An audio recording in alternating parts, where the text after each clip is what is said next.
Observe how your body tenses when someone questions your certainties.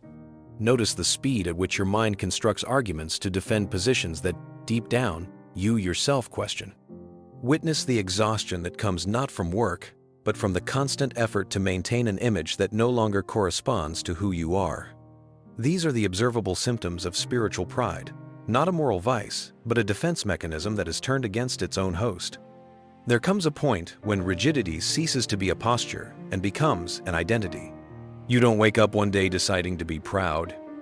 You build this fortress brick by brick, with the cement of fear and the water of exhaustion.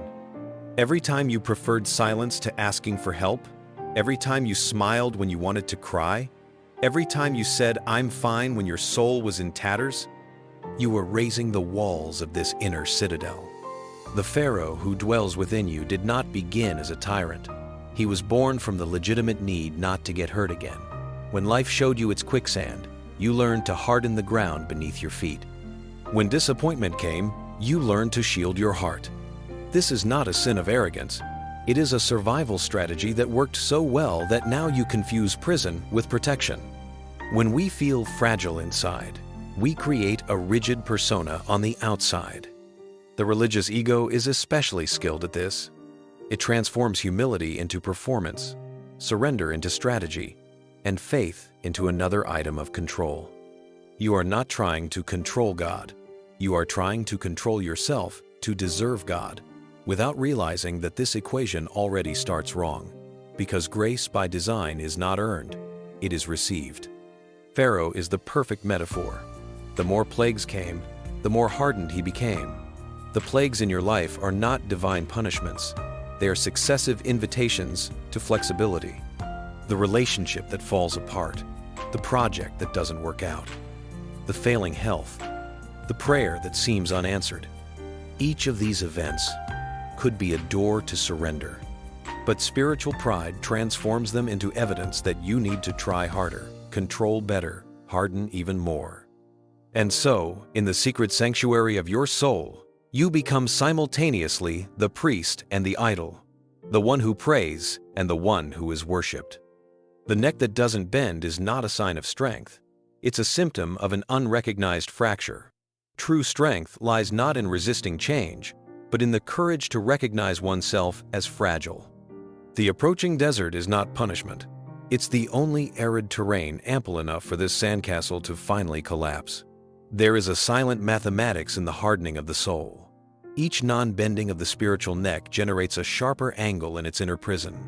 What began as protection transforms into an architecture of isolation. You don't realize the exact moment when the fortress became a cell, but you feel its effects in the solitude that inhabits the rooms of your inner life. Observe the patterns that repeat themselves, the same conflicts in different relationships, the same tensions in diverse circumstances, the same weariness in new journeys. They are echoes of a rigid structure that refracts all experiences through the same distorted prism. Psychology would call this a compulsion to repeat the mind seeking to resolve old wounds with the same strategies that created them. In spiritual language, it is what happens when we confuse faith with the repetition of formulas. The emotional desert that forms around Pharaoh is not divine punishment, but a natural consequence. When you insist on controlling the flow of the river, you end up surrounded by arid land. When you resist the winds of change, you create a vacuum where nothing new can breathe. Neuroscientists would explain that the brain, under the sway of fear and control, constantly activates the threat system, releasing cortisol and adrenaline, which, over time, deplete its internal resources. You are literally intoxicated by your own resistance. The silence of God that is so frightening is not abandonment, but the mirror of your own deafness. When each prayer becomes a list of demands, when each biblical reading seeks only confirmation for your pre-established certainties, you are dialoguing with your own echo. The true encounter with the divine requires space for the unexpected, room for mystery, gaps for surprise, everything that the fortress of the ego systematically eliminates. See what happens to Pharaoh. Each plague is simultaneously judgment and invitation. The waters turn to blood, reveal what happens when the sources of life are contaminated by control. The darkness that covers Egypt shows the inner blindness of those who have lost the ability to see beyond their own plans. But observe, even in the darkness, the Israelites had light in their dwellings. The difference wasn't in the external environment, but in the inner posture of the one who inhabits that environment. Your body already knows this geometry of captivity. Tense shoulders, a clenched jaw, shallow breathing. These are physical manifestations of a soul that refuses to flow. Spirituality, disconnected from the body, is yet another strategy of spiritual pride, as if you could find God while ignoring the temple where He dwells. The price of a neck that won't bend is paid in real pain, in sleepless nights, in relationships that become empty. And at the center of this captivity, a cruel paradox. The more you insist on your control, the less true control you experience. Surrender, which seems so threatening, is actually the only way out of this self-imposed prison. But that door won't be found as long as you confuse humility with weakness and surrender with defeat. It is not with a bang that granite yields, but with a silence that arises within its structure. Something that seemed eternal reveals itself to be permeable. This is the moment when the inner Pharaoh, exhausted from warring against himself, realizes that surrender is not the defeat of the ego, but the victory of being. Observe carefully. When your control no longer sustains the fractures, when religious strategies are exhausted and fatigue surpasses fear, something begins to crack. This crack does not come as a sudden illumination, but as a whispered invitation in the midst of the chaos you yourself created. Neuroscience shows that, in states of profound exhaustion, our rigid cognitive patterns finally open up to new possibilities. The brain, tired of fighting, becomes plastically receptive to the new. This is not a forced humiliation. It is the humility that emerges when you realize that the fortress you built to protect yourself has become the prison that separates you from everything that really matters. The psalmist understood this geometry of the soul when he wrote, "The sacrifice that pleases God is a broken spirit. A broken and contrite heart you will not reject." The brokenness here is not self-flagellation, but the sound of granite cracking, the sacred noise of an identity based on control, giving way to something more organic, more true. Consider Pharaoh in the moment after the ninth plague, in the darkness that covered everything except where God's people dwelt. Something in that physical darkness made his inner blindness visible. In the 3 days of darkness, he finally saw, not with his eyes, but with a perception that arises only when all distractions are removed. His resistance was not overcome by power, but by the progressive evidence of his own fragility. In your life, this crack may come through weariness that finally speaks louder than fear.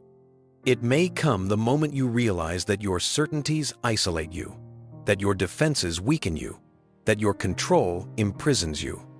It is when you understand that humility is not about thinking less of yourself, but about thinking of yourself less frequently, and in that empty space, discovering a presence that fills without crushing. The spirit that blows over the valley of dry bones is the same one that whispers in the cracks of your inner granite. It does not come like a destructive earthquake, but like water that penetrates the fissures, freezing and expanding gently until the stone opens to receive the light. This is the divine paradox. It is precisely at the point of your greatest fragility that true strength emerges. And then, something begins to be born on the other side of pride. A spiritual curiosity replaces the need for certainties. A profound acceptance takes the place of constant struggle. A comforting silence supplants the noise of obsessive thoughts. You discover that surrender is not about giving up who you are, but about finally finding who you always were, beneath the heavy robes of the spiritual persona. The crack in the granite is the first sign that prison can become passage, that weight can become lightness, that the neck that does not bend may finally bow, not out of obligation, but out of recognition, the natural reverence of one who has seen, in their own breaking, the face of grace. The silence that remains after the granite falls is not empty. It is a sacred space where something new can finally breathe. You discover that true strength has never been in rigidity, but in the ability to bend without breaking, to yield without giving up, to surrender without losing yourself. The Pharaoh who lived within you did not die. He was invited to abdicate the throne. His echoes will still emerge, it is true. In moments of stress, at decisional crossroads, when fear whispers old promises of control, you will feel that familiar tension in your neck, that urge to stiffen. But now you recognize the invitation behind the symptom. It is not a call to fight harder, but to surrender more deeply. The psychology of neuroplasticity shows us that every time you choose flexibility over rigidity, you are literally remaking neural pathways. You are teaching your brain that security does not come from control, but from trust, that protection does not come from walls, but from connection. This is not a spiritual battle against an external enemy, but an internal relearning of how to inhabit your own humanity. Observe how the light enters differently through the cracks. Notice how the air circulates where there was only a wall before. Note how some relationships are remade when you stop trying to control their chapters. True spiritual humility is not an achievement. It is a landscape that reveals itself when you empty your hands of what you carried in order to receive what has always been offered. Your scar is not a sign that you have failed. It is the testimony that something needed to crack so that the light could reach the deepest places. The neck that has learned to bend is not a sign of weakness, but of spiritual intelligence, the wisdom of one who has discovered that true elevation begins with the ability to lower one's guards. And so you go on, not healed of your humanity, but finally at peace with it. Not perfect, but whole. Not controlled, but confident. Carrying not the heavy burden of spiritual duty, but the surprising lightness of someone who has been invited to be exactly who you are. No more, no less. The journey doesn't end here. It just begins from a different place. The place of cracked granite, of transformed pride, of the neck that discovered that its true strength lay not in resisting the wind, but in learning to dance with it.